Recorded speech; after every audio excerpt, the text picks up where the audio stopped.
Assalamualaikum warahmatullahi wabarakatuh.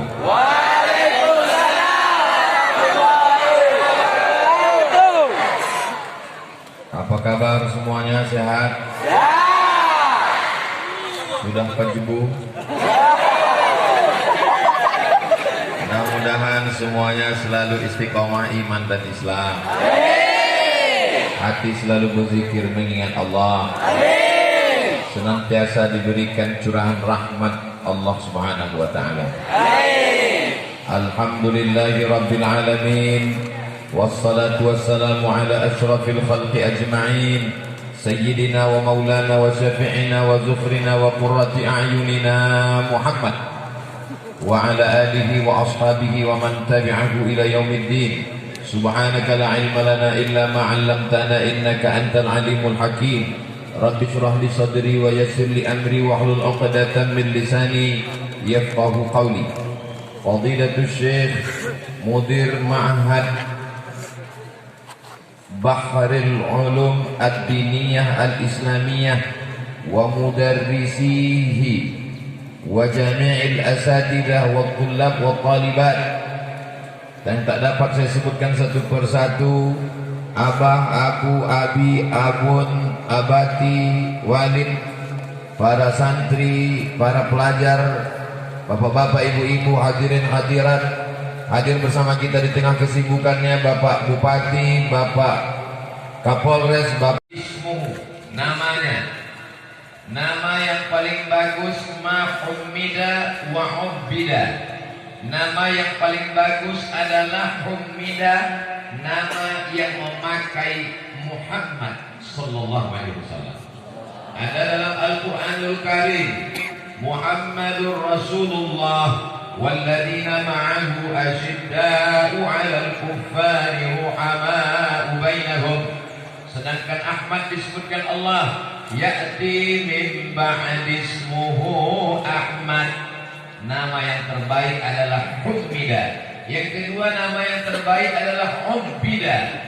Nama yang menggunakan kata Abdun, Abdullah, Abdurrahman, Abdurrahim, Abdus Somad. Maka keutamaan yang pertama, imam ini namanya Humida. Dia adalah Muhammad bin Idris Asy-Syafi'i rahimahullah radhiyallahu anhu. Dari segi nama, namanya terpuji. Yang kedua, nasabuhu, nasabnya. Nasab dia bertemu dengan nasab Nabi Muhammad sallallahu alaihi wasallam pada Abdi Manaf bin Qusay. Muhammad sallallahu alaihi wasallam anak Abdullah, anak Abdul Muthalib, anak Hashim, anak Abdi Manaf, anak Qusay. Bertemu nasab Muhammad bin Idris Asy-Syafi'i dengan Muhammad bin Abdullah sallallahu alaihi wasallam pada nasab Abdi Manaf bin Qusay. Dengan demikian maka dia adalah Quraisy sesuai dengan hadis Nabi sallallahu alaihi wasallam, al-a'immatu min Quraisy. Imam-imam itu diangkat dari kalangan Quraisy. Dan ini terbukti ucapan Sayyidina Muhammad sallallahu alaihi wasallam, Imamu Quraisy yamla'ul arda ilman. Akan ada seorang imam dari suku Quraisy dan dia akan mengisi dunia ini dengan penuh ilmu. Dia adalah Muhammad bin Idris Asy-Syafi'i. Itu poin yang kedua. Poin yang ketiga, alam yajidka yatiman fa'awa. Dia lahir di Gaza. Gaza itu sekarang disebut dengan Gaza. Gaza itu sekarang letaknya di Palestina. Mudah-mudahan Allah melepaskan Palestina dari jajahan Israel. Amin. Apapun yang bisa kita tunjukkan sebagai bukti, tunjukkan kita cinta Palestina. Tadi Ustaz Abdul Somad sebelum datang ke daerah yang mulia ini memakai sorban Palestina. Lalu kemudian dapat hadiah dari Abah sorban sunnah berwarna hijau. Lalu yang Palestina disimpan dulu. Kenapa Ustaz tak pakai dua-dua? Panas. Tapi dalam khutbah Jumat tetap sampaikan doa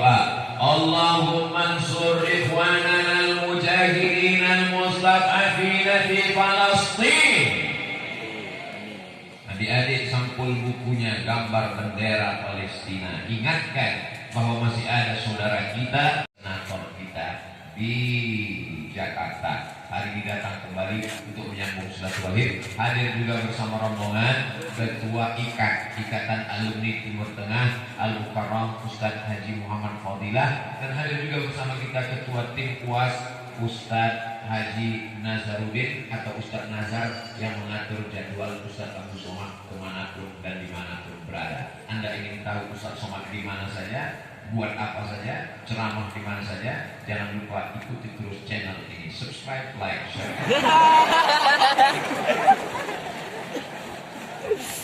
Serius sekali ya.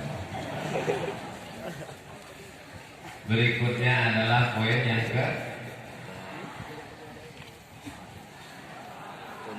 yang pertama tadi namanya, yang kedua adalah nasabnya, yang ketiga adalah kondisinya lahir sebagai seorang yatim, yang keempat adalah hafalan.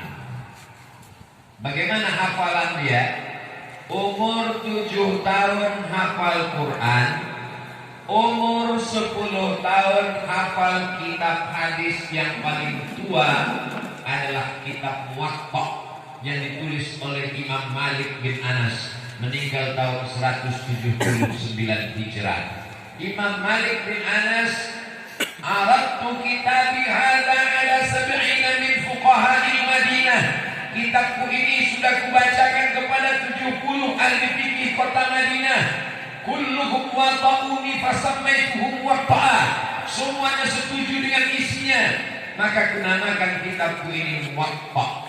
Setelah Imam Syafi'i belajar hadis kepada imamnya Makkah, namanya Imam Sufyan ibn Uyainah. Ada dua Sufyan, Sufyanani. Yang pertama di Makkah, Sufyan ibn Uyainah. Yang satu lagi di Kufah, Irak. Lalu kemudian semangat Imam Syafi'i belajar ini luar biasa. Selesai dari Imam Sufyan ibn Uyainah, pergi ke Madinah mencari Imam Malik bin Anas. Selesai dari Imam Malik bin Anas, pergi dia ke Yaman belajar kepada ulama-ulama di Yaman. Selesai dari Yaman, dia pergi pula ke Irak. Di Irak dia belajar kepada Imam Muhammad bin Hasan Asy-Syaibani. Dari sana dia pergi pula ke Afrika Utara. Nama negeri itu Fustat. Negeri itu sekarang di tajid iwadan amman tufariquhu, maka engkau akan mendapatkan ilmu. Begitu juga dengan abah kita, mereka belajar dari satu pondok, dari satu daya, dari satu alim kepada alim yang lain. Jangan pernah puaskan ilmu hanya dengan satu kitab saja, karena ilmu tak terbatas. Kita belajar seperti berjalan di atas air laut. Semakin kita ke pantai, tenggelam lutut kita. Makin ke tengah, tenggelam pinggang kita. Makin ke dalam, tenggelam leher kita. Makin ke tengah laut, kita sangka kita sudah tinggi, ternyata air jauh lebih tinggi daripada kita semua. Jangan pernah memuaskan ilmu. Dulu ketika di pesantren, saya satu pesantren dengan Tengku Fadil Rahmi. Kawan-kawan pergi ke masjid membawa kamus Al-Munjid fil Lughati wal A'lam. Tebalnya sejengkal, bangga sekali. Padahal sampai di masjid untuk bantal. Begitu sampai di Kairo, nampak kitab Al-Mu'jam, kitab Lisanul Arab, kamus Lisanul Arab yang ditulis oleh Imam Ibnu Manzur. Ternyata panjangnya 1 meter. Dulu begitu bangganya membawa tafsir Jalaluddin Al-Mahalli, Jalaluddin As-Suyuti. Tapi ternyata begitu melihat tafsir Mafatih Al-Ghaib, tafsir Al-Kabir yang ditulis oleh Imam Fakhruddin Ar-Razi, 1 meter. Ternyata kita tidak ada apa-apanya. Jadi semakin berilmu, semakin menunduk. Jadi kalau ada di antara jamaah ini menunduk, itu yang paling banyak ilmu. Saking beratnya nanti. Ini jam-jam genting, ini jam 9. Ini jam-jam 2, ini jam genting. Karena kata pepatah, kalau sudah tegang berat perut, maka kendur berat mata. Tapi saya sampai sekarang belum pernah marah kepada jamaah yang tertidur. Kenapa? Karena kalau jamaah tidur itu menunjukkan hatinya tenang. Betul? Setuju jemaah. Berikutnya poin yang ke-6. Imam Syafi'i menggabungkan dua madrasah, dua aliran. Aliran Hijaz, Makkah, Madinah, Ahlul Hadis. Sedangkan aliran yang kedua, Kufah, Irak, itu adalah Ahlul Ra'i, kaum rasionalis, lebih mengedepankan rasional akal. Sedangkan ini lebih mengedepankan nafs. Terjadi konflik antara Ahlul Hadis dengan Ahlul Ra'i. Datanglah Imam Muhammad bin Idris Asy-Syafi'i. Dari Ahlul Hadis dia ambil fikihnya Imam Malik bin Anas. Dari Ahlul Ra'i dia ambil fikihnya Imam Muhammad bin Hasan Asy-Syaibani. Dia kombinasikan. Maka dua aliran itu ada dalam kepala diri Imam Muhammad bin Idris Asy-Syafi'i.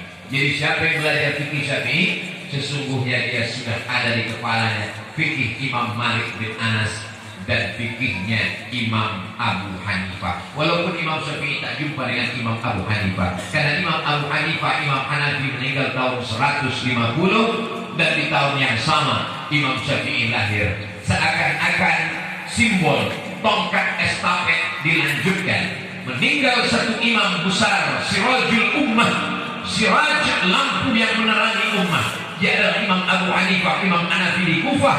Di tahun yang sama 150 lahir imam besar di Gaza. Itulah dia Imam Muhammad bin Idris Asy-Syafi'i. Ingat saja tahun 150. Satu batu, dua burung mati. Satu kali dayung, 2-3 pulau terlewati. Apa caranya? Cara mudah mengingat tahun supaya dapat dua. Ingat 150 lahirnya Imam Syafi'i, hari itu meninggalnya Imam Hanafi. Ini salah satu tips untuk menghafal tahun-tahun. 150. Jangan selesai dari sini pulang jadi 250. Saudara yang dimuliakan Allah, adik-adik ibu yang disayangi oleh Allah Subhanahu wa taala, begitulah Imam Muhammad bin Idris Asy-Syafi'i. Poin yang ke-6. Ketika sampai ke Baghdad, di Baghdad ada ulama besar namanya Imam Ahmad bin Hanbal, meninggal tahun 261 Hijrah. Dia ahli hadis. Kitabnya besar, nama kitabnya Musnad. Kitab Al-Musnad isinya 40.000 hadis. Lebih besar dari Sahih Al-Bukhari, lebih besar dari Sahih Muslim, lebih besar dari Sunan Abi Dawud, lebih besar dari Sunan Nasa'i, lebih besar dari Sunan Tirmidzi, lebih besar dari Sunan Ibnu Majah, lebih besar dari Muwatta Malik, lebih besar dari Musnad Ad-Darimi, lebih besar dari Musannaf Ibnu Abi Syaibah, lebih besar dari Musnad At-Tayalisi. 40.000 hadis ditulis oleh anaknya, dilanjutkan namanya Imam Abdullah bin Ahmad bin Hanbal. Tapi kata Imam Ahmad bin Hanbal, kami hanya menghafal hadis. Kami tidak tahu mana hadis am, mana hadis khas, mana hadis mutlak, mana hadis muqayyad sebelum datang Imam Syafi'i ke kota Baghdad. Dan Imam Ahmad bin Hanbal belajar kepada Imam Muhammad bin Idris Asy-Syafi'i tentang mana hadis am, hadis umum, mana hadis khas, hadis khusus, mana hadis mutlak, hadis yang lepas, bebas, mana hadis muqayyad, hadis yang terikat. Itu pengakuan sendiri dari Imam Ahmad bin Hanbal. Imam Ahmad bin Hanbal punya murid namanya Imam Muhammad bin Ismail bin Ibrahim bin Al-Mughirah bin Bardisbah Al-Bukhari, meninggal tahun 256 Hijrah. Jadi kalau ada orang sekarang berkata, kamu ngambil hadisnya dari mana? Dari Imam Syafi'i. Saya tidak mau pakai riwayat Syafi'i, saya pakai riwayat Al-Bukhari. Imam Bukhari dapat hadis dari mana? Dari Imam Ahmad bin Hanbal. Imam Ahmad bin Hanbal dapat hadis dari mana? Dari Imam Syafi'i. Imam Syafi'i dapat hadis dari mana? Dari Imam Malik bin Anas. Imam Malik bin Anas dapat dari mana? Imam Malik bin Anas dari sahabat-sahabat, dari riwayat sampai ke Nabi Muhammad sallallahu alaihi wasallam. Jadi kalau ada orang, saya tidak mau pakai hadis riwayat Imam Syafi'i, saya pakai riwayat Al-Bukhari, ini orang otaknya sungsang. Karena Imam Bukhari meninggal 256, dia mengambil hadis dari Imam Ahmad bin Hanbal meninggal tahun 241. Imam Ahmad bin Hanbal mengambil hadis dari Imam Syafi'i meninggal 204. Imam Syafi'i mengambil dari Imam Malik bin Anas meninggal 179. Imam Malik bin Anas mengambil dari Imam Abdullah bin Maslamah. Imam Abdullah bin Maslamah mengambil dari Imam Abu Zinad. Imam Abu Zinad mengambil dari Imam A'raj. Imam A'raj mengambil dari imamnya ahli hadis Abu Hurairah. Abu Hurairah mengambil dari Sayyidina wa Maulana Muhammad sallallahu alaihi wasallam. Itu disebut dengan sanad. Bukhari dari mana? Dari Imam Ahmad. Imam Ahmad dari siapa? Dari Imam Syafi'i. Imam Syafi'i dari siapa? Dari Imam Malik. Malik dari siapa? Dari Abdullah bin Maslamah. Abdullah bin Maslamah dari siapa? Dari Abu Zinad. Abu Zinad dari siapa? Dari Al-A'raj. A'raj dari siapa? Dari Abu Hurairah. Abu Hurairah dari siapa? Dari Sayyidina wa Maulana Muhammad sallallahu alaihi wasallam. Alhamdulillah, adik-adikku semua yang ada di Bahrul Ulum Ad-Diniyah Al-Islamiyah, ilmu kalian bersanad sampailah kepada imam-imam Ahlus Sunnah wal Jamaah. Inilah yang sekarang yang tidak dijaga sanad ini. Kamu dapat dari mana? Dari YouTube. Tasnifnya pula itu ya tubuh YouTube. Bolehkah belajar dari YouTube? Hanya sekedar mendengar, hanya sekedar melihat, tahu. Tapi kalau untuk berguru, bersanad, mengambil ilmu, maka mesti ketemu dan jumpa. Tapi setelah jumpa, setelah tahu orangnya ada, saya yakin dan percaya ibu, bapak, adik-adik hari ini datang sudah sering mendengar ceramah Abdul Somad di YouTube. Cuma hari ini mau melihat apakah betul Abdul Somad itu ada di alam nyata. Oh, ternyata dia ada. Dan dia itu adalah bagian dari masyarakat Aceh. Karena namanya Tengku Abdul Somad. Ini dalam setiap 5 menit saya ulang terus, supaya orang tahu. Saudara yang dimuliakan Allah Subhanahu wa taala, poin yang keenam, Imam Syafi'i lah yang dapat membaca hadis itu. Ini hadis A, ini hadis khas. Maka Imam Syafi'i lah yang menyusun pertama ilmu yang disebut dengan ilmu usul fiqh. Nama muridnya Rabi' Al-Muradi. Ta'al ya Rabi'. Wahai Rabi', kesini sebentar. Ambil pena dan kertas. Imam Rabi' pun menulis. Apa yang mesti kutulis wahai Tuan Guru? Tulislah Ar-Risalah. Imam Rabi' pun menulis Ar-Risalah. Imam Syafi'i tidak melihat Quran, tidak melihat hadis, tidak melihat kitab. Dia bicara saja apa yang ada di kepalanya. Lahirlah kitab itu, dicetak sekarang lebih kurang 300 halaman. Itulah kitab yang hanya bisa dibaca oleh orang S2 di Universitas Al-Azhar karena kualitas bahasa yang begitu tinggi.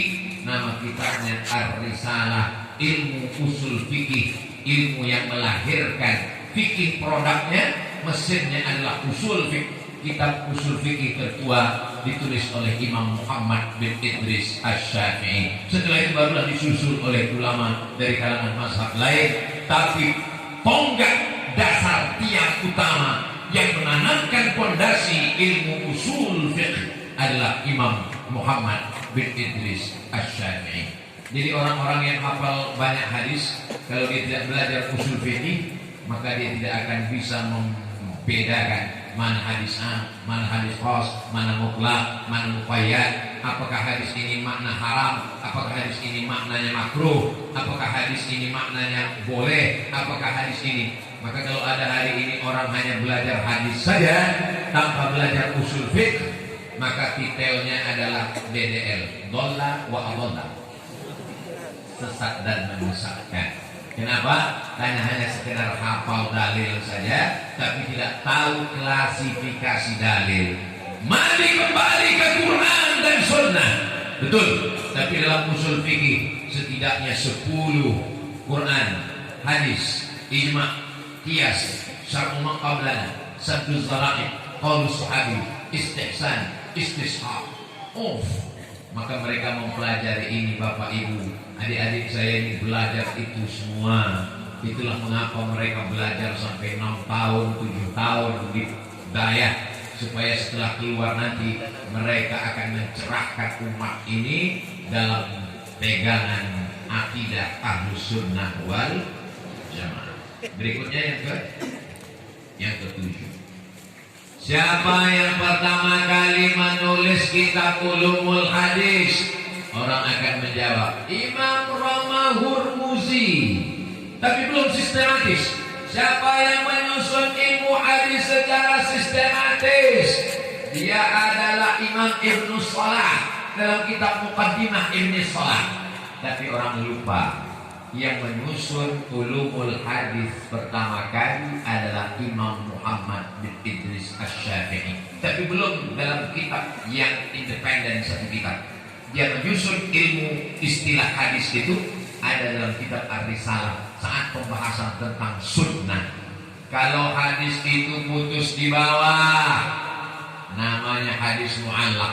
Kalau hadisnya putus di atas, namanya hadis mursal. Kalau hadisnya putus rawinya hilang dua, namanya mu'dal. Kalau putusnya tidak di atas, tidak di bawah, tidak dua di tengah, namanya munqati'.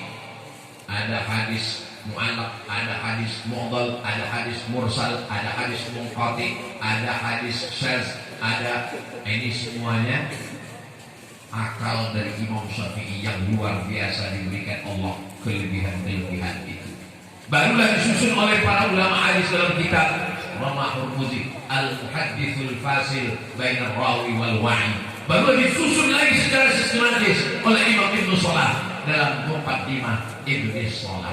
Tapi kalau orang selalu mengaitkan, makanya saya sarankan kepada adik-adik yang berada di Ma'had Ali atau di Fakultas Usuluddin, tolonglah tulis skripsi atau tesis atau disertasi judulnya Al-Mustalahat Al-Hadithiyah fi Kitabir Risalah. Istilah-istilah hadis dalam kitab Ar-Risalah, untuk menampilkan bahwa Imam Syafi'i bukan hanya sekedar imam ahli fikih, tapi dia juga adalah imam ahli hadis. Maka dia bergelar Nasirus Sunnah. Dia adalah penolong sunnah. Karena di saat itu mereka sibuk dengan filsafat abad kedua. Maka datanglah Imam Ahlus Sunnah wal Jamaah. Dia adalah Imam Muhammad bin Idris Asy-Syafi'i. Siapa yang menyusun ilmu usul fikih? Imam Syafi'i. Siapa yang menyusun kitab Ulumul Hadis? Imam Muhammad bin Idris Asy-Syafi'i. Siapa yang mengetahui ini hadis am, ini hadis khas, ini hadis mutlaq, ini hadis muqayyad, ini hadis bermakna wajib, ini hadis nadab, ini hadis mustahab, ini hadis makruh, ini hadis haram. Nabi tidak pernah menyebutkannya, Nabi hanya menyampaikannya. Tapi makna yang terkandung di dalamnya bukan mansus, tapi mafhum. Ini adalah Imam Muhammad bin Idris Asy-Syafi'i.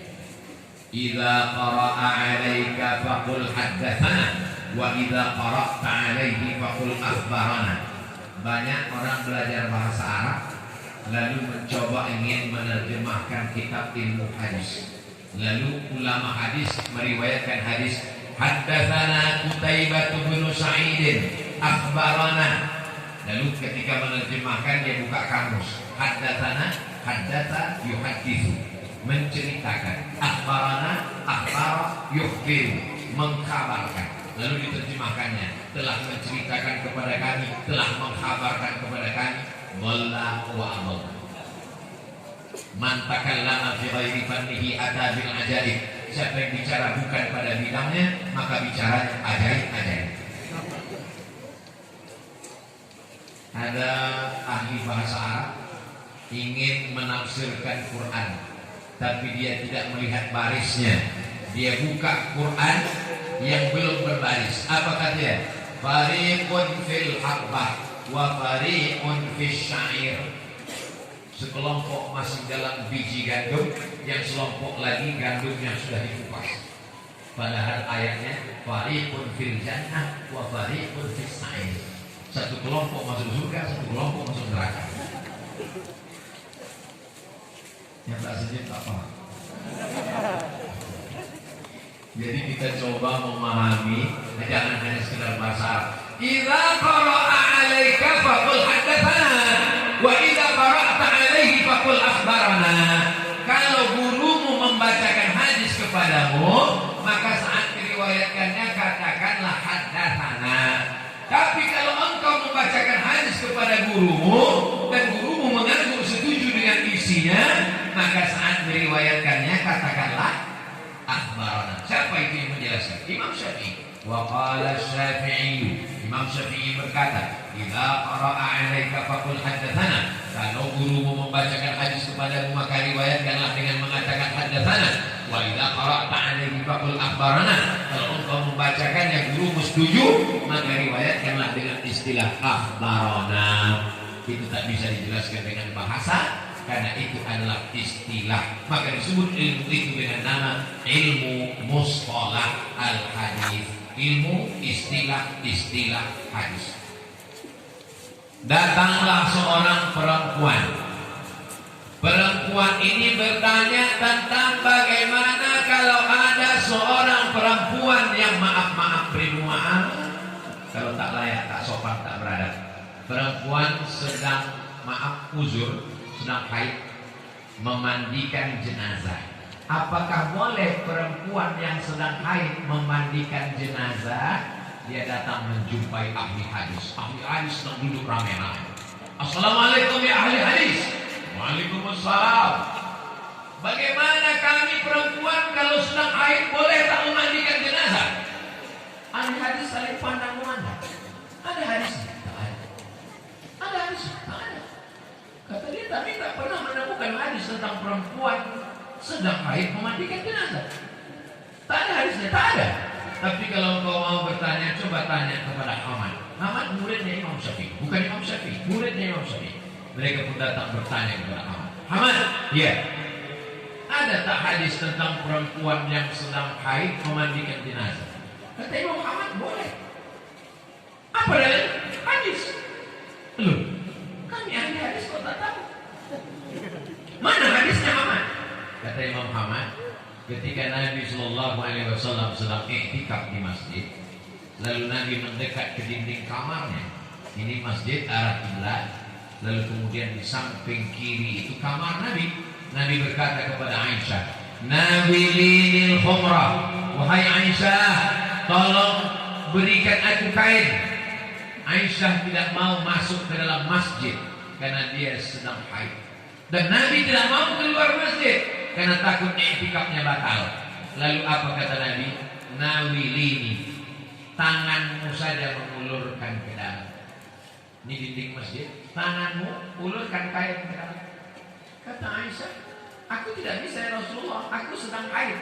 Kata Nabi, tanganmu kan tidak haid. Itulah hadisnya, kata Ahmad. Apa maknanya? Orang ahli hadis menghafal matannya, menghafal rawinya, menghafal sanadnya. Imam Syafi'i mengajarkan ke muridnya mafhumnya, mafhumun nas, bahwa yang memandikan itu adalah tangan orang yang sedang haid. Begitulah antara mansus dengan mafhumun nas, antara yang mantuk, yang terucapkan, terbacakan, dengan yang tidak terbacakan. Contoh lain, ada seorang mahasiswa S2. Ustaz Abdul Somad kita bisa jumpa? Bisa. Di mana jumpanya Pak Ustaz? Di masjid. Saya kalau ada mahasiswa mau jumpa, saya ajak ke masjid. Tak saya ajak ke rumah makan, takut saya yang bayar. Takut kena fitnah. Sampai di masjid dia tanya, saya sedang menulis. Tiba-tiba sikulnya gatal. Kenapa gatal ya? Tengok kulit ikan mas. Berarti wudhunya tidak sah. Kalau wudhu tidak sah, berarti sholatnya tidak sah. Bagaimana sholatnya tidak sah? Diulang lagi. Apa namanya? I'adatan. Iya, kalau sholatnya tadi tidak wudhu itu sah. Kalau tidak sah bagaimana? Mazhab Syafi'i tingkat kehati-hatian yang tinggi. Itu datang dari mana? Itu dari akal yang memahami nas dengan baik. Itu yang dilanjutkan. Kelebihan yang ke 9. Murid-murid Imam Syafi'i ini luar biasa. Rabi' al-Muradi menulis Ar-Risalah. Imam Al-Buaiti, Imam Al-Muzani menulis kitab Al-Umm. Al-Umm ada lagunya. Ummi, Ummi, Ummi. Al-Umm adalah induk. Induk dari segala kitab fikih adalah kitab Al-Umm. yang ditulis oleh Imam Muhammad bin Idris Az-Zamin. Murid-muridnya itulah yang menulis. Dulu kalau ustaz berceramah ditulis oleh murid. Sekarang kenapa murid tidak ada menulis? Karena langsung direkam dan diupload ke channel Ustaz Abdul Somad Official. Dan sekarang sudah ada alat transkripnya. Karena masih ada daya tempat kita bertanya, anak-anak kita masih belajar Imam Syafi'i dan mereka mengawali dari kitab yang kecil. Dan kitab-kitab ini semuanya pakai bahasa Arab dan semuanya diawali dari matan-matan. Kalau sudah belajar matan sampai mati dia tidak akan lupa. Diawali dari matan Al-Ajurumiyah. Al-Ajurumiyah itu imam besar dari Maghribi, dari Maroko. Lalu kemudian dilanjutkan lagi dengan Kawakib Durriyah, dilanjutkan lagi dengan Al-Imriti, dilanjutkan lagi dengan Al-Fiyah Ibn Malik, dilanjutkan lagi dengan syarahnya. Maka ini semua tujuannya supaya memahami amat pesantren. Cuma berita yang kurang mengenakan satu aja, mungkin ibu akan kecewa. Dia sudah Dr. Riza, go itu berubahnya jadi berapa, Dr. Riza? Tanya ini alumni Jerman sama Australia. Go berubahnya berapa, go? Go, gas, going, when. Gone. Go, gas, going, gone, when. Go, gas, going, gone, when. Saya lihat banyak yang tak awalnya terbuka. Saya ulang sekali lagi. Go, gas, going, gone, when. Sekarang kita tanya sama yang kelas 1 daya. Zahaba berubahnya berapa? Zahaba, zahaba, zahabu, zahaba, zahaba, zahabna, zahabna, zahabtuma, zahabtum, zahabti, zahabtuma, zahabtuna, zahabtu, zahabna. Itu baru fi'il past tense. Belum lagi fi'il present and future. 14. Yadhabu, yadhabani, yadhabuna, tadhabu, tadhabani, yadhabna, tadhabu, tadhabani, tadhabuna, tadhabina, tadhabani, tadhabna, adhabu, nadhabu. 14 sama 14, 28. Belum lagi tasrif. Zahaba, yadhabu, zahaban, zahibun, madhubun, idhab, ladhab, madhaban, madhabun, bidhabun. Apa tak pingsan anak ibu? Makanya kalau anak ibu Hidayah kasih makan halal supaya hatinya terang. Doakan tiap malam, bacakan 100 Al-Fatihah supaya terang otaknya menghafal kitab-kitab. Anak daya luar biasa. Saya sudah bicara 1 jam 10 menit tetap tak keluar. Kenapa? Ketaatan mereka kepada Abah. Masya Allah. Nanti kalau ada alim, alama, habaib yang datang kemari menjelaskan keutamaan mazhab Syafi'i sampai 10 sampai 100, ilmunya berlipat-lipat ganda Abdul Somad. Abdul Somad cuma bisa menjelaskan sampai 8 saja. Mudah-mudahan yang saya sampaikan ini bermanfaat buat kita semua, insya Allah. Itulah yang dapat disampaikan oleh Al-Fakir Tengku Abdul Somad. Bisa diingat? Terima kasih atas segala perhatian. Mohon maaf atas segala kesilapan dan kesilapan. Aqulu qouli hadza astaghfirullah li wa lakum. Wassalamualaikum warahmatullahi wabarakatuh. Waalaikumsalam.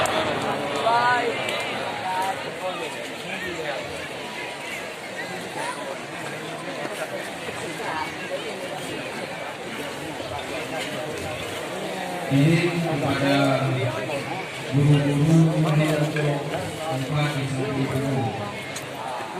Dan Om dan saudara-saudara kamu yang yuk dari kesempatan kepada guru-guru.